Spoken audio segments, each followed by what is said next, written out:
कहानी की शुरुआत में एरिफ और उसकी वाइफ सीकू को दिखाया जाता है, जिनकी इस्तांबुल में एक कारपेट शॉप है, जहां वो दोनों बड़ी मेहनत से काम करते हैं। एक दिन एरिफ का पुराना दोस्त लॉगर अपने असिस्टेंट के साथ उनकी शॉप पर आता है और उसे बताता है कि उसने पास ही एक जगह में एक अजीबोगरीब चीज देखी है, जिसे दिखाने के लिए वो लोग एरिफ को अपने साथ ले जाते हैं। वहाँ जाकर एरिफ को पता चलता है कि ये सिर्फ लॉगर की एक चाल थी, जो उसने उसकी वाइफ सीकू को पाने के लिए चली थी, क्योंकि लॉगर सीकू को बहुत चाहता था। अब इससे पहले कि एरिफ वहाँ कुछ कर पाता, वो लोग उसे पकड़कर बांध देते हैं और जिस चीज के बारे में उन्होंने उसे बताया था, असल में वो एक टाइम मशीन थी। लॉगर एक एडवांस टेक्नोलॉजी के जरिए खुद को हूबहू एरिफ के जैसा बना लेता है और एरिफ को कहता है कि वो सीकू से इस नए रूप में मिलेगा, जिससे सीकू उसे एरिफ ही समझेगी। ये सुनकर उसे रोकने के लिए एरिफ गुस्से से चिल्लाता है, पर तभी लॉगर का असिस्टेंट टाइम मशीन को एक्टिवेट करके उसे 10 लाख साल पीछे भेज देता है। कुछ ही सेकंड्स के बाद एरिफ क्रिटेशियस पीरियड में पहुंच जाता है, जहां अभी तक डायनासोर्स मौजूद थे। वो डर के मारे यहाँ वहाँ भटकने लगता है कि अचानक उसकी मुलाकात कुछ एप्स यानी पुराने जमाने के लंगूरों से होती है, जो कि उस जमाने के हिसाब से नए थे। उनमें काफी बदलाव आ चुका था, लेकिन इंसान बनने में अभी उन्हें और समय लगना था। एरिफ के पास अपना अकेलापन दूर करने के लिए और कोई चारा नहीं था, इसलिए वो उन एप्स के साथ रहने लगता है। साथ ही उन्हें थोड़ी ट्रेनिंग भी देता रहता है, जिससे कि वो इंसानों जैसा बिहेव कर सकें। धीरे धीरे दिन गुजरने लगते हैं और सर्दियों का मौसम आ जाता है। एक दिन एरिफ जब पेशाब करने जाता है, तो वो देखता है कि उसका पेशाब निकलते ही सर्दी से जमकर बर्फ बन गया है। एरिफ समझ जाता है कि वहाँ का टेम्परेचर आज के जमाने के नॉर्थ पोल के टेम्परेचर जैसा है। उसके पास करने के लिए कोई काम नहीं था, इसलिए वो बर्फ के पेशाब से कुछ डिजाइन्स बनाने लगता है। काफी वक्त बीतने के बाद एरिफ देखता है कि इतना कुछ सिखाने और बताने के बाद भी उन एप्स में कोई बदलाव नहीं आया था और वो अभी भी पहले जैसे ही बिहेव कर रहे थे।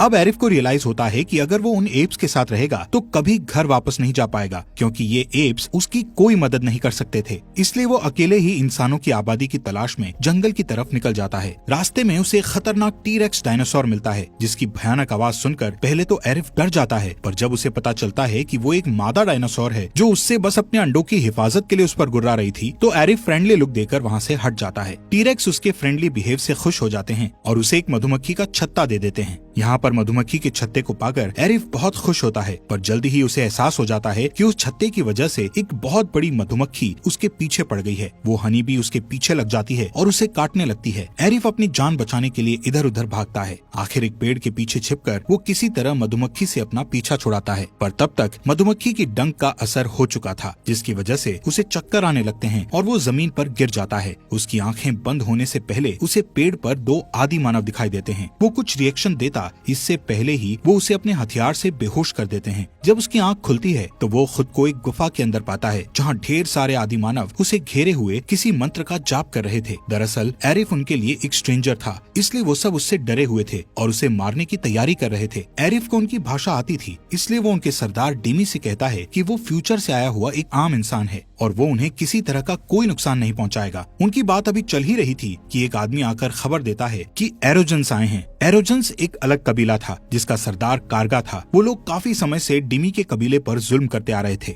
एरोजेंस जब भी आते, डिमी के कबीले वालों को मारते पीटते और उनका खाना और औजार वगैरह लेकर चले जाते थे। इस बार कारगा डिमी के कबीले से 3 सबसे स्ट्रॉन्ग लोगों को किसी खास काम के लिए अपने साथ ले जाने के लिए आया था। बदकिस्मती से एरिफ भी उनमें से एक था। जब वो साथ चलने से इनकार करता है तो कारगा उसे बेहोश करने वाले तीर से बेहोश करके अपने कबीले की तरफ चल पड़ता है। रास्ते में टेसो नाम के एक जंगली के सिर पर पत्थर से चोट लग जाती है और वो घोड़े से जमीन पर गिर जाता है, जिससे उसका दाहिना हाथ टूट जाता है और वो दर्द से कराहने लगता है। ये देखकर कारगा को लगता है कि वो मर गया है और वो लोग उसे दफनाने लगते हैं कि तभी एरिफ, जो कि होश में आ चुका था, उन्हें रोक देता है और कहता है कि टेसो मरा नहीं है, सिर्फ उसका हाथ टूटा हुआ है। ये कहकर वो उसके हाथ पर मरहम पट्टी करता है, जिससे टेसो को बेटर फील होता है और वो एरिफ को अपनी जान बचाने के लिए थैंक्स कहता है। जब वो लोग गांव पहुंचते हैं तो एरिफ को पता चलता है कि वहाँ असल में कारगा के भतीजे काउलिया का राज चलता है, जो कि टेसो का बाप भी था। बाप बेटे एक दूसरे से मिलते हैं। फिर कारगा टेसो से उस मास्क के बारे में पूछता है जो उसने टेसो के रूम में देखा था। वो खुश होकर बताता है कि उसने वो मास्क एक पेड़ की छाल से बनाया है। ये सुनकर कालिया अपसेट हो जाता है, क्योंकि वो चाहता था कि उसका बेटा एक जंगली लड़ाकू बने, न कि एक आर्टिस्ट। फिर काउलिया उसे अपने बचपन में हुई एक घटना के बारे में बताता है जिसकी वजह से उसके पिता कुमो की जान गई थी। इसके बाद सीन पास्ट में शिफ्ट हो जाता है और हम देखते हैं कि एक स्पेसशिप उस जगह उतरती है और उसमें से 2 स्ट्रेंजर्स निकलते हैं और काउलिया के पिता कुमो को एक बॉल गिफ्ट में देकर वापस उसी स्पेसशिप में बैठकर चले जाते हैं। उनके गिफ्ट से खुश होकर कुमो उन्हें अलविदा कहने के लिए उनकी तरफ दौड़ता है, पर स्पेसशिप के इंजन से निकलने वाली आग में जलकर मर जाता है। इसके बाद हम फिर से प्रेजेंट में काउलिया को ये कहते हुए सुनते हैं कि उस घटना के बाद से उसे हर नई चीज और हर नए इन्वेंशन से नफरत हो गई थी। उसे लगता था कि उसके पिता स्वर्ग में हैं, इसलिए उसने एक बहुत ऊंचा टावर बनवाया था जिस पर चढ़कर बहुत सारे लोगों ने कुमो को वापस लाने की कोशिश की थी, पर कोई भी न तो कामयाब हो पाया और न ही जिंदा बचकर वापस आ पाया। इसीलिए कारगा डिमी के कबीले से 3 स्ट्रॉन्ग लोगों को लेकर आया था ताकि उन्हें टावर पर भेज सके। ये सब सुनकर एरिफ अकेले ऊपर जाने का फैसला करता है और देखते ही देखते वो टावर पर चढ़ जाता है। सबसे ऊपर पहुंचने पर उसे वहाँ एक आदमी दिखाई देता है। उसे कुमो समझकर एरिफ उसे अपने साथ लाने के लिए आगे बढ़ता है, पर वो आदमी उससे डरकर पीछे हट जाता है जिससे उसका पैर फिसल जाता है और वो नीचे गिरकर मर जाता है।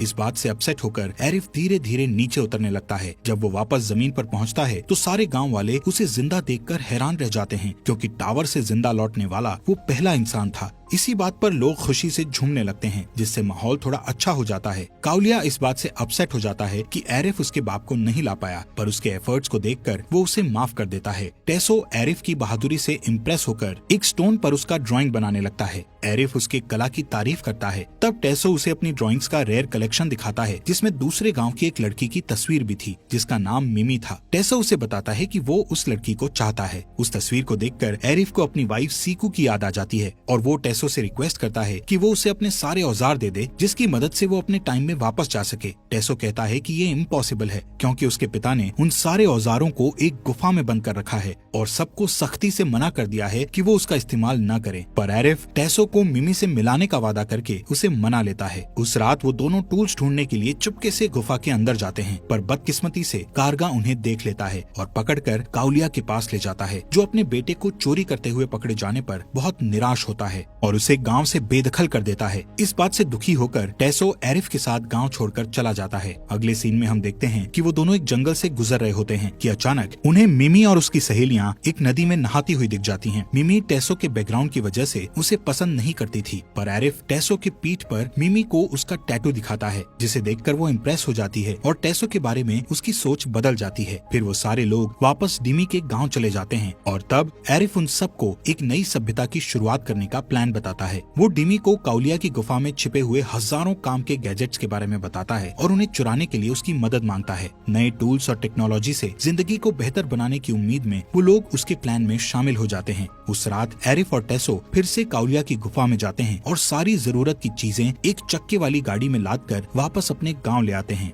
एरिफ उन सामानों से तुरंत काम की चीजें बनाना शुरू कर देता है जिससे कि उन गांव वालों की जिंदगी आसान हो जाए। कुछ महीनों के बाद एरिफ की बनाई हुई चीजों के कारण उनकी जिंदगी काफी बदल जाती है। 7000 साल में होने वाले चेंजेस उन्हें कुछ महीनों में ही दिख जाते हैं। अब वहाँ औरतें खाना बनाना सीख गई थी और बच्चे स्कूल जाने लगे थे। उसके कामों से खुश होकर गाँव वालों ने उसे गाँव का मुखिया बना दिया था, पर अभी भी गाँव वालों में अक्ल की कमी थी जिसकी वजह से एरिफ ज्यादा खुश नहीं था। इस बीच काउलिया को पता चलता है कि गुफा की सारी चीजें एरिफ और टेसो ने चुरा ली थी। गुस्से में आकर वो अपने अंकल कारगा को उन्हें मारने के लिए भेजता है, पर जब कारगा गांव पहुंचता है तो वहां हुए उन सारे बदलाव को देखकर वो हैरान रह जाता है और उन लोगों से वो सारी चीजें उसे देने के लिए कहता है। एरिफ उसके लोगों के सामने उसकी नकल उतारता है और उसका मजाक उड़ाता है। इस बात से गुस्सा होकर कारगा अपनी सेना के साथ वापस आने और उससे बदला लेने का वादा करता है। एक दिन एरिफ टेसो, मिमी और दूसरे लोगों को साथ लेकर पास के जंगल में पिकनिक मनाने जाता है, पर जब वो लोग वापस लौटते हैं तो देखते हैं कि पूरा गांव तहस नहस हो चुका था। एरोजेंस लोग गांव की सारी चीजें अपने साथ ले गए थे। एरिफ इन झगड़ों से तंग आकर काउलिया के पास जाता है और उसके सामने एक सुझाव रखता है। वो कहता है कि 6 लोगों का एक फुटबॉल गेम खेला जाए जिसमें अगर उसकी टीम जीतती है तो उनके गांव से चुराया हुआ सारा सामान काउलिया को उन्हें लौटाना पड़ेगा, और अगर उसकी टीम हारती है तो वो काउलिया के लिए इतना लंबा टावर बनाएगा जिससे वो अपने खोए हुए पिता को वापस ला सके।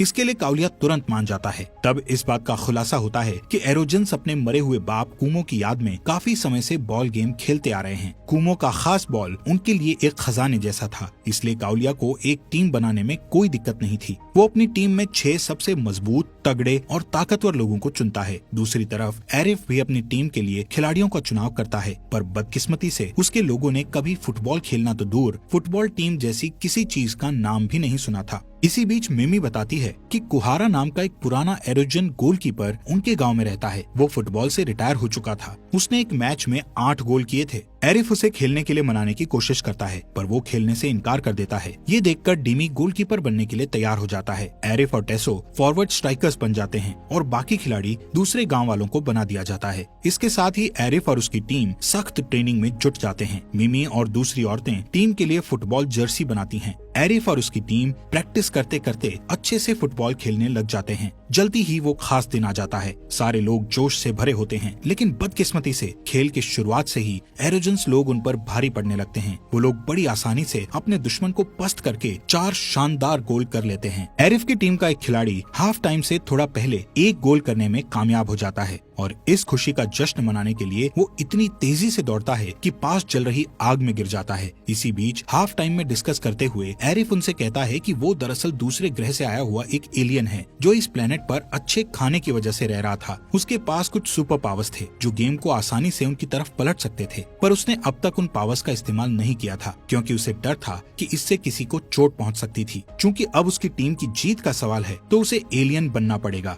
ये सच जानने के बाद भी गांव वाले उससे नाराज होने के बजाय उसे एनकरेज करना शुरू कर देते हैं ताकि वो गेम में अपना बेस्ट परफॉर्मेंस दे सके। जल्द ही सेकंड हाफ शुरू हो जाता है और एरिफ अपने गजब के फुर्तीलेपन और तेज नजर से अपनी टीम को लीड करते हुए 3 गोल कर देता है और इस तरह गेम 4-4 गोल की बराबरी पर पहुंच जाता है। गेम की गर्मा गर्मी में टेसो की लड़ाई एक एरोजन से हो जाती है, जिसके बदले में दोनों टीम पर पेनल्टी लग जाती है। डिमी टीम को पेनल्टी से बचा लेता है, पर उसके हाथ में चोट लगने से उसे अनफिट मानकर खेलने से रोक दिया जाता है। अब टीम में किसी गोलकीपर के न होने से कुहारा सामने आकर गोलकीपर बन जाता है। वो एक दीवार की तरह अपनी तरफ आने वाली हर चीज को रोक देता है। आखिर के कुछ सेकंड्स बचते हैं, तब एरिफ उछलकर एक खतरनाक शॉट मारता है जिससे बॉल सीधा गोल पोस्ट में पहुंच जाता है और इस गोल के साथ ही उसकी टीम जीत जाती है। पूरा गांव खुशी से झूम उठता है और काउलिया भी विरोधी टीम की जीत पर उनको बधाई देता है। वो उनसे कहता है कि वो उनसे किया हुआ अपना वादा पूरा करेगा और अब हमेशा के लिए उनके गांव से दूर रहेगा। इस शानदार जीत के बावजूद एरिफ उदास रहता है क्योंकि उसे लगता है कि लॉगर ने उसकी बीवी सीकू को अपने कब्जे में कर लिया होगा, इसलिए वो हमेशा के लिए गांव को छोड़कर कहीं दूर चला जाना चाहता है। लेकिन निकलने से पहले वो टेसो को अपनी घड़ी और मिमी को अपनी एंगेजमेंट रिंग दे देता है। तभी अचानक वहाँ एक तेज रोशनी फैल जाती है और उसमें से सीकू निकलती है। एरिफ की खुशी का ठिकाना नहीं रहता और वो हैरत से अपनी बीवी को देखने लगता है। सीकू उसे बताती है कि उसके लॉगर के साथ चले जाने के बाद उसने इंटरनेट पर एक 10 लाख साल पुरानी अंगूठी देखी थी जो कि आर्कियोलॉजिस्ट की ग्रुप को एक गुफा में मिली थी। जब उसने उस अंगूठी और घड़ी के बारे में और ज्यादा जानकारी जुटाई तो उसे पता चला कि वो असल में एरिफ की थी। उन सारी चीजों पर गौर करने पर उसे पता चला कि उसके सामने जो एरिफ था दरअसल वो बहरूपिया लॉगर था। तब वो गन पॉइंट पर लेकर उससे अपने पति के लोकेशन के बारे में पूछती है और आखिर में लॉगर के टाइम मशीन को ऑपरेट करके वो यहाँ तक पहुँची थी। जल्द ही वो दोनों सारे गाँव वालों को अलविदा कहकर अपने समय में लौट आते हैं। घर पहुँचते ही वो लॉगर को प्रिमिटिव विलेज में भेज देते हैं। पहले गांव वाले उसे एरिफ समझकर उससे अच्छे से बात करते हैं, लेकिन जैसे ही घमंडी लॉगर उन सबका मजाक उड़ाने लगता है तो वो लोग समझ जाते हैं कि ये कोई बहरूपिया है। हालात तब और ज्यादा खराब हो जाते हैं जब काउलिया और उसके साथियों को लगता है कि सालों पहले उसी के स्पेसशिप से उसके पिता कुमो की मौत हुई थी। गुस्से से भरी भीड़ को देखकर लॉगर डर जाता है और उन लोगों से खुद को छोड़ने के लिए गिड़गिड़ाने लगता है, पर उसकी बात कोई नहीं सुनता और सब उसे पकड़ने के लिए आगे बढ़ने लगते हैं। पर इससे पहले कि वो उसे पकड़ पाते अचानक एक टी-रेक्स आकर उसे निगल लेता है। दोस्तों, हमारे फॉक्स एक्सप्लेनर हिंदी चैनल को सब्सक्राइब जरूर करें।